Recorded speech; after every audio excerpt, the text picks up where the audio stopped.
When looking back at the history of Tarkov and everything that has gotten us to where we are now, there have been a lot of people, voices, and opinions we, the community, have needed to work through to try and cobble together any sensible reason as to why some problems with EFT haven't been fixed. So much content and material surrounding this game has been made, and it's interesting to sometimes go back and compare what problems people are talking about now versus what the conversation was like years prior. And one video in particular has stuck with me over the course of its 4 years existing on YouTube. The things talked about in the video are mostly still relevant today, and with the release of 1.0 closer than ever, I wanted to go back, listen to what was discussed in that video, and whether or not those problems have been rectified at all here in 2025. The video in question comes from an OG Tarkov creator, Markstrom. Some of you may be aware of who he is and just how long he's been playing and covering this game, longer than some of us have even been around.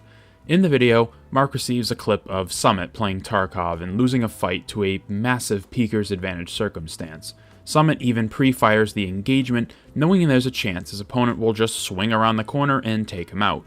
Lo and behold, that exact scenario plays out, and he gets frustrated that the game has some of the worst netcode he's personally seen in an online game. I won't be showing clips of the video, but I will have it linked in the description. I highly recommend you watch the video, but if you don't, I will be quoting Mark directly for the purposes of our conversation. His insight into this specific clip from Summit goes beyond just this one particular circumstance. It really does reach all the way into the present 4 years later. How so many of these issues are still not fixed and will most likely never be in a state where the community deems it acceptable. A lot of what he goes over is more explicitly about the poor servers and general netcode surrounding Tarkov, but there is still something to glean when reflecting on this video and where we are today. The biggest takeaway from this video, and it's no surprise to anyone who's been around for a while, is how bad the netcode and desync can be in EFT. Even years later, it can still have moments where you might exchange rounds with a player, round a corner, and then just fall over seconds later. Or when you just hold an angle and you should emphatically win that fight, you still lose when your opponent peeks back out of cover. What players ended up gleaning from experience and watching others is to simply not allow those moments to occur. Be on the offensive at all times. Push everything and you won't feel the sting of loss, and that the only way to be successful in fights is to instigate them. Mark says, and I quote, "All that means is you're hyper-aggressive. You've learned to play hyper-aggressive and to be able to push every single advantage that you can, which ultimately, the biggest advantage in the game, by a long shot, is desync, right? So you just learned how to use desync to your advantage. A broken mechanic of the game is what makes you good," end quote. He laments that players shouldn't be braggadocious about being good at Tarkov, of which I kind of concur. This game is more than just clicking heads. The experience in its entirety is why so many of us play. If people want the more deathmatch style gameplay where kills are the only thing that matters, we now have Arena, which is something that didn't exist years ago. But how you, the individual, experience EFT is entirely up to you. There are people who are in it strictly for the PvP and outplaying their opponents, and while there's nothing wrong about that, there are also many other ways to experience and enjoy the game. And that is something Mark also touches on in this video. He says, quote, "I don't foresee it getting better. I'm not hopeful about it. Instead, what I've learned to do is play the game for other reasons," right? That's all you can do, man. And until you adopt that mentality, you're gonna be bummed out, end quote. He hits the nail on the head here, because 4 years later, he was kind of right. The game still has a ton of network, ping, and desync problems all across Tarkov.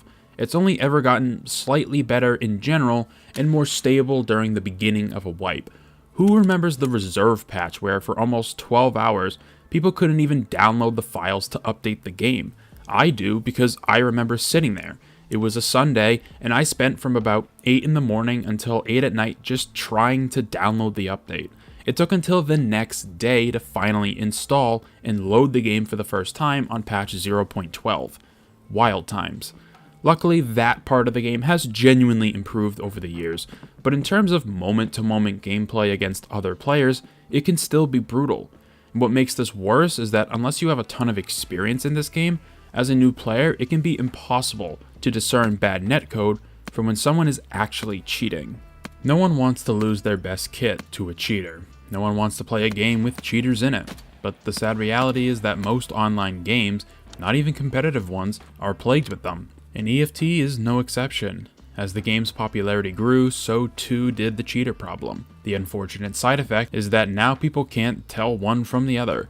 It's hard to properly call out cheaters versus when you just get ping diffed in the game, and by constantly saying it on every death, it doesn't do anyone any favors. Mark says, quote, "This is the problem. You see all these people saying cheater?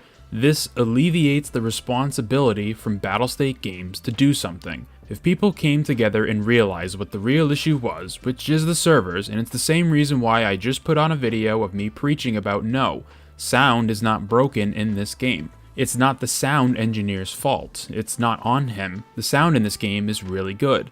There's no vertical audio, but let's pretend there is for a second and call it good. That's its one downfall. And eventually, I think we'll get something along those lines. But the real issue is the servers. And the server doesn't transmit the sound to you fast enough. So people push you and kill you, and then you never hear their footsteps." End quote. Almost all of this is still true to this day. Only the cheaters are a little more open about themselves doing it, and now we can check their account stats to see what level they are and how long the account has been active. And it doesn't shock me that to this day, people still post accounts online that are beyond level 42 with under like 200 hours. It's wild.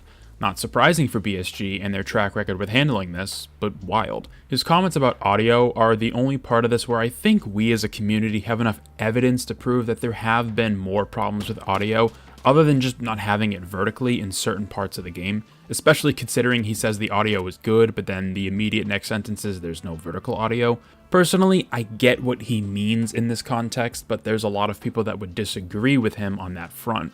But he's also right that the game cannot send the information from client to client fast enough so you can react accordingly. By the time you hear that sound on your opponent's screen, he's already peeked out and taken his shot. And there really isn't a more annoying and brutal way of losing in EFT. One problem that this game has always experienced is the slow but consistent decline in players as the course of a wipe plays out. It's no surprise that people will wane off the game after they check out whatever is new with Tarkov, but it seems that this problem has only gotten worse as the game has been around for longer. Mark summarizes this pretty well. He says, quote, "I'm just saying, if they just improved netcode and they improved the servers, right? Whether that means paying for better servers, using a different provider, or bringing in some ringer to fix the netcode, if they could just figure out one of those routes, so many more people would play this game regularly. Because what happens right now is a wipe occurs. People come back because they've desalinated, right? They've desalinated, they're ready to play again, they're ready to check out all the new stuff, and then within 2 weeks of just so many people playing and the servers being so inundated, they're frustrated, and you see this massive drop-off that should not exist every single wipe." End quote. And the part that really stands out to me personally is how this has happened in almost every single wipe cycle. I can't put my finger on why though. Why people get all hyped up and excited about the wipe, they log in for the first time, and then not too soon after that, the signs of fatigue and boredom rear their ugly head.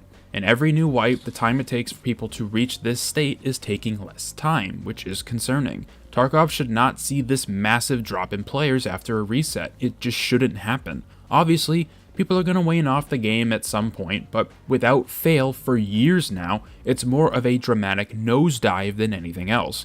Whether or not that's because people are frustrated with the core game problems like the netcode, whether that's because the game feels the same after the umpteenth wipe without any substantial change, or a combination of both, depends on who you ask. But Mark is right. If the game is seeing the same problem occur every wipe, perhaps it would be in BSG's best interest to isolate the core issue or issues that are causing this dip in player count and to try and do something about it. Coming back to the netcode of Tarkov for another moment, what makes this whole conversation even more sour is that no other major first-person shooter has this issue with their netcode, because if they did, their community would absolutely roast them until things got better. And it's not like Tarkov's community hasn't done that, it's just fallen on deaf ears. Mark says, quote, "Any other game, any other shooter with this problem would be literally crucified. The only reason Tarkov isn't crucified is because it's such an overly complicated game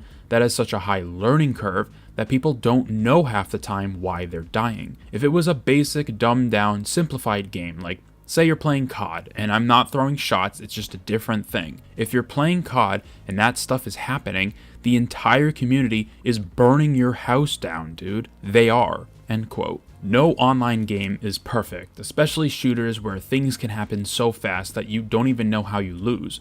But Tarkov is such a uniquely difficult and complex beast that it's almost forgiven because there are so many layers and systems on top of each other trying their best to work together. And yet, after years of the community practically begging for things to improve and for the general netcode to just feel better, we are still in a place where more often than not in 2025, people lose fights because of very sketchy and suspicious circumstances, and that should just not be the case.